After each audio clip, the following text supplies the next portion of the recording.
मूलतः एक लेखक रहा हूँ और यही रहना चाहता हूँ। सत्ता व्यक्ति को भ्रष्ट बना देती है। नीतीश कुमार में कुछ खूबियाँ हैं। आप नीतीश कुमार के साथ तो कभी लालू जी के साथ? नहीं, पार्टियों से जरूर अलग हूँ। मैं समझता हूँ कि भाजपा कहीं नहीं टिकेगी, भाजपा तुरंत खत्म हो जाएगी। ये लोकतंत्र को खत्म कर देगा। आज हो क्या रहा है, मैं समझ रहा हूँ कि एक बेहतर विकल्प की जरूरत है। नमस्कार, जन मीडिया में आप सभी का बहुत बहुत स्वागत है। मैं हूँ प्रीति प्रभा और हमारे साथ है खास मेहमान प्रेम कुमार मणि जी, जो राजनीति में काफ़ी सक्रिय रहे हैं, सामाजिक कार्यकर्ता हैं और साहित्यकार भी हैं। बहुत बहुत स्वागत है आपका। नमस्कार। आप लंबे समय तक राजनीति में सक्रिय रहे हैं, लेकिन इन दिनों आप उस तरह से वो सक्रियता आपकी नहीं दिख रही है, क्या वजह है? और आपका जो राजनीति सफ़र रहा है, लंबे समय तक आप सक्रिय रहे, वो कैसा सफ़र रहा है? नहीं, मैं मूलतः एक लेखक रहा हूँ और यही रहना चाहता हूँ, लेकिन राजनीति में भी मेरी सक्रियता रही है और इसे छुपाना मैं नहीं चाहूँगा। मैं समझता हूँ कि जो मध्यकाल का जैसे कोई कवि लेखक धर्म से विमुख नहीं रह सकता था, आज का कोई लेखक राजनीति से विमुख नहीं रह सकता है और नहीं रहना चाहिए। और इस रूप में मैं ज़रूर वहाँ हूँ, सक्रिय हूँ। विभिन्न पार्टियों में भी मेरी सक्रियता रही, लेकिन आज किसी पार्टी से तो मैं जुड़ा हुआ नहीं हूँ, लेकिन राजनीति से अलग भी नहीं हूँ। जी, यानी आप राजनीति से अपने आप को अलग नहीं मानते। लेकिन एक समय था, एक दौर था जब लालू प्रसाद यादव और नीतीश कुमार के आप दोनों के ही करीबी माने जाते रहे। उस राजनीति का सफ़र कैसा था?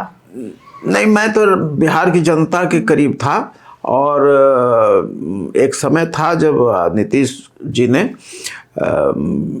समता पार्टी की स्थापना जब की थी, तो उसमें मेरी भी भूमिका थी और सहयोग मैंने किया था। और आज भी मैं समझता हूँ कि उस समय हम लोगों ने जो अभियान चलाया था उसका एक मतलब था, अर्थ था। और नीतीश कुमार में कुछ खूबियाँ हैं और एक तरह से वह सर्वसत्तावाद की तरह यहाँ बिहार में जो लालू जी का उभरा था, लग रहा था कि एक नायकवादी चरित्र उभरा था, तो उसके खिलाफ हम लोगों ने एक व्यापक डेमोक्रेसी को बहाल करने के लिए नीतीश जी के साथ मिलकर काम किया था। तो फिर लालू जी के करीबी कैसे हो गए? या वो गुण लालू जी में था, वह नीतीश जी में भी आया। और सत्ता ऐसी जो है, सत्ता व्यक्ति को भ्रष्ट बना देती है, रास्ते से हटा देती है। तो वह मैंने देखा, तो अब एक मोर्चा था नीतीश जी के विरुद्ध एक राजनीति करने का, तो वही एक मोर्चा था। भाजपा में हम नहीं जा सकते थे, इसलिए वहाँ फिर हम लोगों ने काम किया और राष्ट्रीय जनता दल के साथ भी जुड़ करके हम लोगों ने जिस तरह से काम किया, वह हमने वकालत की थी कि 15 में नीतीश जी और दोनों एक हो जाएं, और एक हुए। फिर 2020 के चुनाव में भी हम लोगों ने काम किया और एक अच्छी सफलता मिली थी वहाँ। वह फिर मुझे लगा कि गड़बड़ियाँ वहाँ हो रही हैं, तो मैं अपने को समेट लिया। वजह गड़बड़ियाँ रही या फिर राजनीति महत्वाकांक्षा? नहीं, कभी आप नीतीश कुमार के साथ तो कभी लालू जी के साथ? नहीं, कोई मेरी क्या महत्वाकांक्षा हो सकती थी? कोई महत्वाकांक्षा नहीं हो सकती थी। और महत्वाकांक्षा होती तो नीतीश जी के साथ में था तो बना रहता, क्योंकि मैं एमएलसी था और सवर्ण आयोग का विरोध करने के लिए मेरी सदस्यता खत्म की गई थी और मुझे केवल यही कहा गया कि आप सॉरी एक बार बोल दीजिए, तो मैं बोल करके बना रह सकता था। तो मैं तो लड़ करके आया हूँ, इसलिए मैं कोई सत्ता के लिए मैंने कोई काम किया हो, राजनीति की हो, ऐसा कुछ मैंने नहीं किया है। काम है कि जनता के सवालों को, लोकतंत्र के सवालों को आप उठा रहे हैं कि नहीं उठा रहे हैं। अगर नहीं उठा रहे हैं तो आप चुप हैं अगर, तो मैं समझता हूं कि यह गलत है और मुझे चुप मैं नहीं रहा। यह इस पर मुझे थोड़ा गर्व है, थोड़ा सा तो जरूर गर्व है कि मैं चुप नहीं रहा। सक्रिय राजनीति से आज भी मैं लिखता हूँ, बोलता हूँ। आज भी मैंने आज भी मेरा लेख छपा है और राजनीतिक रूप से नहीं, बिल्कुल नहीं। मैं एक हस्तक्षेप करना, तो किसी भी रूप में एक नागरिक के रूप में भी हस्तक्षेप करना राजनीति हो सकती है, तो वह राजनीति में करता हूँ। हाँ, पार्टियों से जरूर अलग हूँ। मैं देख रहा हूँ कि कोई वैसा प्लेटफॉर्म नहीं है जहाँ मैं जाकर काम कर सकूँ, इसलिए मैं अलग हूँ। एक समय लोहिया जी अलग थलग थे, जयप्रकाश जी तो 22 साल तक अलग थलग रहे और आखिर में उन्होंने दल विहीन जनतंत्र किनारे के साथ या फलसफे के साथ अपने को सक्रिय किया, तो वह किसी पार्टी विशेष से नहीं थे जुड़े हुए, लेकिन राजनीति से सक्रिय, राजनीतिक रूप से सक्रिय हुए 74 में। तो मैं अपने को, अब मैं, वो लोग बहुत बड़े लोग थे, लेकिन मैं छोटे रूप में, एक आदर्श के रूप में तो उनको ले सकता हूँ कि मुझे चुप नहीं रहना है, काम करना है, लेकिन पार्टियों से जुड़ करके मैं काम करने के भी अपने को नहीं सोच रहा हूँ, अपने को सहज नहीं मान रहा हूँ। आप लोहिया जी की बात कह रहे हैं, और भी नेताओं के, बड़े बड़े नेताओं का आपने नाम लिया है, तो वो कुछ समय तक निष्क्रिय हो, उसके बाद भी फिर वो जाके सक्रिय हुए। अगर आपको किसी पार्टी से ऑफर मिलता है तो किस पार्टी से जाना चाहिए? नहीं, मौका मिलता है? आज तो कोई ऐसी पार्टी नहीं दिख रही है मुझे। लोकतंत्र की समस्या बहुत ही गहरी होती जा रही है, और दो तीन चीज़ें जो लोकतंत्र की मुसीबतें हैं, वह है कि राजनीति में परिवारवाद, सुप्रीमोवाद और तानाशाही विभिन्न रूपों में दिख रही है।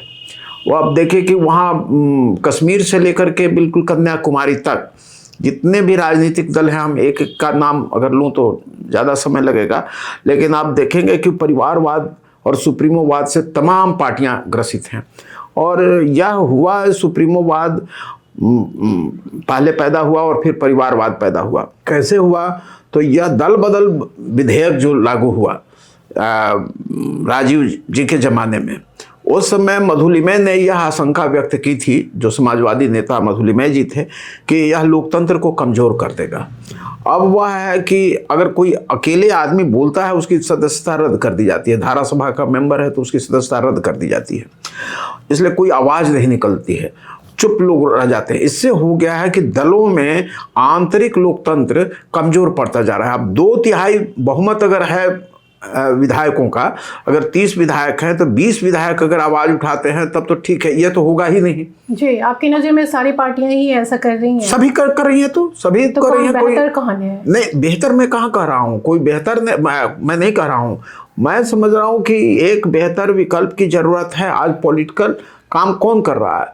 वह जो भाजपा हो या राजद हो या जदयू हो, या हम बिहार के परिप्रेक्ष्य में भी कह रहा हूँ, तो कहाँ कोई पॉलिटिकल काम हो रहा है? सब लोग, अब क्या हो रहा है कि कभी नीतीश जी ने एक मसलमैन को या जो एक बाहुबली को उन शादी करा करके दिया था, टिकट दिया था। अब एक दूसरे पार्टी ने, राजद भी, फिर एक बाहुबली को शादी करा करके फिर उनको टिकट दे रही है। और तो ये चीज़ें ले कहाँ जा रही है? पॉलिटिकल कार्यकर्ता कहीं ना कहीं कमज़ोर होता जा रहा है। विचार करना होगा, अन्यथा यह सुप्रीमोवाद, परिवारवाद, तानाशाही वगैरह वगैरह ये लोकतंत्र को ख़त्म कर देगा। आज हो क्या रहा है, आप पुतिन के यहाँ के देश में देख लीजिए, जो रूस में देख लीजिए, रूस में लगातार या एक ही आदमी आ रहा है, और वह स्थितियाँ यहाँ भी बन रही हैं। किसी को भी पकड़ करके आप जेल में ठूंस दे रहे हैं। अरविंद केजरीवाल को जिस तरह से चुनाव के ठीक पहले, चुनाव के ऑन हो जाने पर जिस तरह से उसको पकड़ा गया, तो वो कहीं पहली बार ऐसा हुआ, कहीं भाग तो नहीं रहे थे। मैं जो थोड़ा बहुत कानून जानता हूं, तो उसके अनुसार यही है कि हम गिरफ्तार तब करते हैं या तो सजा मिल जाए। सजा तो अभी मिली नहीं है, तो सजा नहीं मिली है तो क्या वो देश छोड़ करके भाग रहे थे? वह कोई चीज़ों को प्रभावित कर रहे थे, मामले को, गवाह को प्रभावित कर रहे थे? अगर नहीं तो आप चुनाव के बाद भी कर सकते थे, चुनाव के बहुत पहले कर सकते थे। अगर आपने चुनाव के समय में उनको या इस तरह से उनको गिरफ्तार करवाया है, मतलब आप एक भय पैदा कर रहे हैं। किसी चीफ मिनिस्टर को पद पे रहते हुए अरेस्ट किया गया है। ये सब ऐसे खतरे हैं लोकतंत्र के, जिस पर अगर ध्यान नहीं दिया, नई पीढ़ी को उस पर ध्यान देना होगा। और इन्हीं चीज़ों के लिए तो 1974 में जयप्रकाश जी ने जो नौजवानों का, तरुणों का जो आह्वान किया था, इन्हीं चीज़ों के लिए किया था कि तुम्हारा देश, तुम्हारा लोकतंत्र खतरे में है। उस समय भी क्या हुआ था, इंदिरा जी को 2/3 बहुमत मिला था। आज तो उतना बहुमत अभी मिला भी नहीं है नरेंद्र मोदी जी को जो इंदिरा गांधी को मिला था।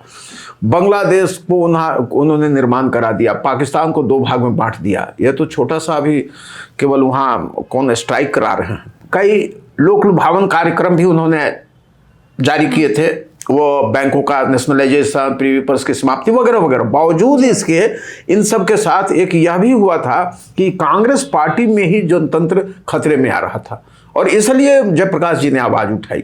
यह स्थिति फिर दिख रही है। जी, आप जेपी की बात कह रहे हैं, आप लोहिया की बात कह रहे हैं, यानी आप समाजवादियों की बात कह रहे हैं। तो कितने बदलाव आए हैं समाजवादियों में, जो अभी अपने आप को समाजवादी कहते हैं? वो बदलाव आया है ऐसे कि देखिए, समाजवादी लगातार बढ़ते, समाजवादी बहुत बड़ी ताकत थे। 1930 के दशक में समाजवादियों ने अपने को इकट्ठा किया और ये पटना का ही अंजुमन इस्लामिया हॉल था जहाँ ये लोग पहली दफ़ा कांग्रेस सोशलिस्ट पार्टी का निर्माण किया था। जयप्रकाश जी थे और दूसरे लोग थे। आज़ादी मिलने के बाद सबसे ज़्यादा प्रतिपक्ष की आवाज़ इन लोगों ने बुलंद किया था। लोकतंत्र के लिए, बड़े मूल्यों के लिए हमेशा इन लोगों ने काम किया। नरेंद्र देव हों, जेपी हों, लोहिया हों और भी मैंने हजारों समाजवादी कार्यकर्ताओं ने यह किया था।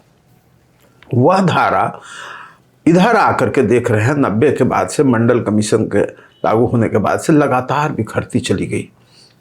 और देखिए कि अगर यह करेंगे, एक अवलोकन करेंगे तो सपा बन गई, तो कहीं जेडीएस, तो कहीं बीजू जनता दल, तो यहाँ जनता दल, तो जनता दल से फिर समता पार्टी, तो फिर जनता दल यू, तो जो लोक जनशक्ति पार्टी, सब समाजवादियों से ही जुड़े हुए रहे। इनके कार्यकर्ता आज भी हजारों की संख्या में हैं और जो एक बड़ी ताकत है, उनके सपनों को मैं समझ सकता हूँ। यानी इस बिखराव को आप समेटने की कोशिश कर रहे हैं। हाँ, मैं चाहता हूँ, मैं कम से कम कामना तो कर ही सकता हूँ कि ये सब सारे लोग जो उनकी विरासत पालते हैं, जयप्रकाश जी की, लोहिया की, नरेंद्र देव की और ऐसे बड़े नेहरू की, सब लोग इकट्ठा हों और उसके बाद देखिए कि देश में एक प्रतिपक्ष की ताकत भी बढ़ेगी।